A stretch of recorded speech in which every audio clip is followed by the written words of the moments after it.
Masya Allah, Palestina akan kirim bantuan ke Turki usai gempa 7,8 meskipun negaranya tengah jadi sasaran Israel, namun Palestina tak lupa berbalas budi pada Erdogan.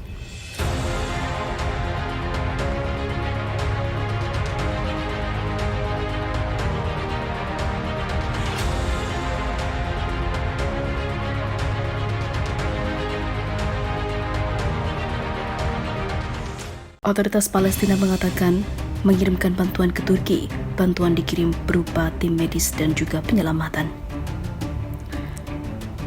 Saya telah menginstruksikan semua otoritas untuk segera melakukan persiapan untuk memberikan bantuan medis, pencarian dan juga penyelamatan, kata Perdana Menteri ataupun Presiden Palestina dalam sebuah pernyataan yang dilansir AFP. Para Menteri Luar Negeri dan Pertahanan telah melakukan kontak dengan rekan-rekan mereka dan kami akan dalam beberapa jam mendatang menyetujui pengiriman delegasi secepat mungkin.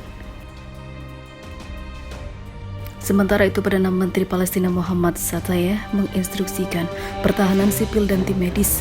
Hal ini dilakukan untuk berpartisipasi dalam proses pencarian korban. Untuk berpartisipasi dalam pekerjaan pencarian dan juga penyelamatan di Turki dan Suriah, kata sebuah pernyataan dari kantornya.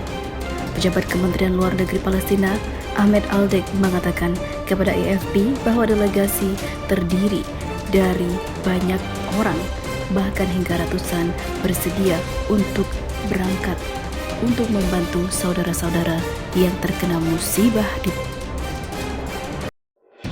Seperti diketahui, Erdogan ataupun juga Turki selalu berada di sisi Palestina untuk membantu dan memberikan keadilan bagi negara yang selalu dilanda masalah dengan Israel ini.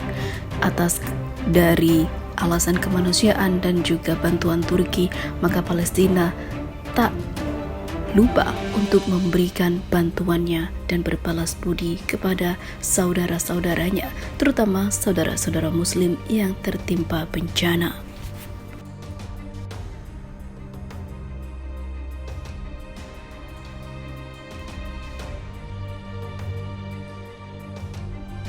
Detik-detik gedung roboh akibat gempa terekam siaran langsung TV mirip serangan rudal. Seorang kru televisi sedang menyiarkan langsung dari Malatya ketika gempa besar kedua melanda Turki pada Senin pagi. Gempa berkekuatan 7,5 skala Richter terjadi beberapa jam setelah gempa awal berkekuatan 7,8 skala Richter karena puluhan gempa susulan dilaporkan di seluruh wilayah. Tampak reporter televisi sedang menyiarkan langsung proses evakuasi korban gempa, lalu terjadi guncangan besar dan gedung di dekatnya roboh. Getaran besar saat gedung roboh terlihat seperti terkena serangan rudal atau bom. Asap tebal mengepul di sekeliling orang-orang yang berlari karena gedung tersebut runtuh. Sementara itu, kengerian diceritakan korban gempa di Suriah. Ala Nafi di Idlib menjelaskan kepada Al Jazeera situasi di barat laut kota setelah gempa besar. Kami mengalami sesuatu yang sangat mengerikan dan menakutkan. Bangun di tengah malam dan seluruh gedung berguncang adalah perasaan terburuk yang pernah ada, ujar Nafi. Itu gempa bumi berlangsung beberapa menit tapi rasanya seperti berabad-abad. Melihat orang-orang dengan anak-anak di jalanan menangis dalam cuaca dingin sungguh memilukan, papar dia. Kami semua berkumpul di satu area yang jauh dari semua bangunan. Saya tentu berharap tidak ada yang akan mengalami apa yang kita alami hari ini. Adapun Vatikan mengatakan Paus Fransiskus sangat sedih dengan gempa besar yang melanda Turki dan Suriah. Yang mulia, Paus Fransiskus sangat sedih mengetahui banyaknya korban jiwa yang disebabkan oleh gempa bumi. Dia mengirimkan jaminan kedekatan spiritualnya kepada semua yang terkena dampak, ungkap Kardinal Pietro Parolin, Sekretaris Negara Vatikan.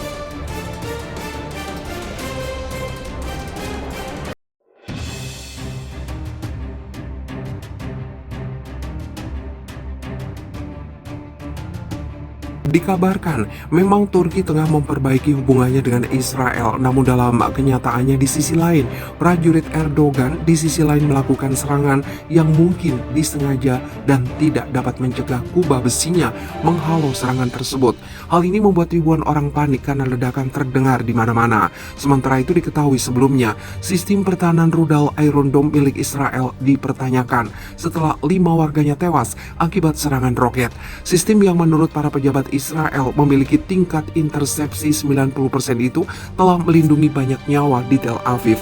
Namun sumber intelijen telah memperingatkan bahwa Hamas telah meningkatkan persenjataannya secara signifikan sehingga mampu menembus perisai besi Israel. Iron Dome selalu memiliki kelemahan, tulis analisis intelijen, terorisme dan hukum Jerusalem Post Yonah Jeremy Bob dikutip dari Telegram. Kendati demikian, Bob menyebut kondisi itu bukan berarti Iron Dome tidak lagi efektif. Skala serangan roket minggu ini belum pernah terjadi sebelumnya, dengan sekitar 1000 rudal ditembakkan pada jarak yang lebih jauh untuk menantang kemampuan sistem Iron Dome.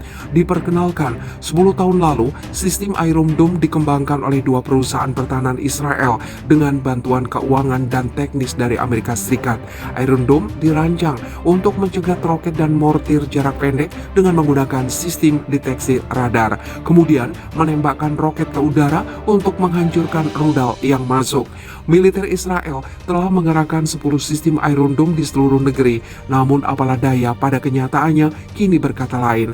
Sementara itu, Turki ngamuk atas intervensi Israel terhadap jemaah di Masjid Al-Aqsa, Yerusalem, serta ancaman terhadap status atau semangatnya. Hal tersebut disampaikan Presiden Turki Recep Tayyip Erdogan kepada Presiden Palestina Mahmud Abbas. Selama telepon, saya memberitahu Abbas bahwa saya sangat mengutuk intervensi Israel terhadap jemaah di Masjid Al-Aqsa dan bahwa kami akan menentang provokasi dan ancaman terhadap status atau semangatnya, kata Erdogan di Twitter. Turki selalu mendukung Palestina, tambah Erdogan. Sebagaimana dilansir Reuters, Erdogan kemudian mengatakan dia telah membahas perkembangan di Al-Aqsa dengan Sekretaris Jenderal Perserikatan Bangsa-Bangsa Antonio Guterres. Dia menambahkan intervensi dan provokasi Israel tidak dapat diterima. Erdogan dan Guterres juga membahas kemungkinan langkah bersama untuk perdamaian regional. Turki di masa lalu telah meluncurkan berbagai inisiatif di dalam PBB dan organisasi untuk kerjasama Islam atas tindakan Israel terhadap Palestina serta kebijakan Israel mengenai Yerusalem.